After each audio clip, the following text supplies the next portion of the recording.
সদৌ অসম ছাত্ৰ সন্থাৰ প্ৰাক্তন সাধাৰণ সম্পাদক শংকৰজ্যোতি বৰুৱাক আচলতে যি ধৰণে আৰক্ষীয়ে সান্নিখাপ লগাই কালি ডিব্ৰুগড়ৰ বিভিন্ন আৰক্ষী থানালৈ ঘূৰাই লৈ ফুৰিছে এইটো অত্যন্ত দুৰ্ভাগ্যজনক বুলি অনুভৱ কৰিছোঁ। প্ৰথম কথা হৈছে যে কোনোবা এটা সামান্য এটা গোচৰত মাৰপিটৰ দৰে এটা ঘটনাত এখন এজাহাৰ দাখিল হ'লেই যদি শংকৰজ্যোতি বৰুৱাৰ দৰে নেতা কেনেধৰণে সান্নিখাপ লগাবলৈ অসম আৰক্ষীয়ে চেষ্টা কৰে, সেইটো মই ভাবোঁ যে অসমৰ প্ৰতিটো জাতীয় জনগোষ্ঠীয় সংগঠনৰ বাবে অত্যন্ত চিন্তনীয় এটা বিষয়। আৰু আটাইতকৈ ডাঙৰ কথা হৈছে যে আচলতে অসমৰ মাননীয় মুখ্যমন্ত্ৰী মহোদয়ে জনাইছে যে তেওঁ অৱগত নহয় বিষয়টোত।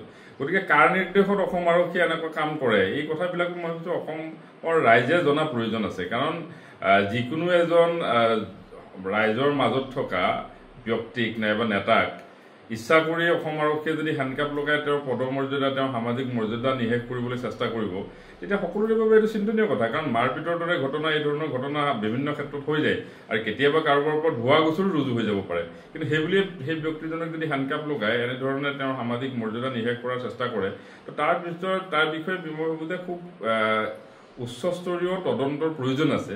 আচলতে কাৰ নিৰ্দেশত ডিব্ৰুগড়ৰ আৰক্ষী অধীক্ষকগৰাকীয়ে শংকৰজ্যোতি বৰুৱাৰ সান্নিখাপ লগাবলৈ বাধ্য হ'ল, তাৰ ওপৰত এটা মই ভাবোঁ যে নিশ্চিতভাৱে তদন্ত হ'ব লাগে আৰু এইটো স্পষ্ট হোৱা খুব প্ৰয়োজন।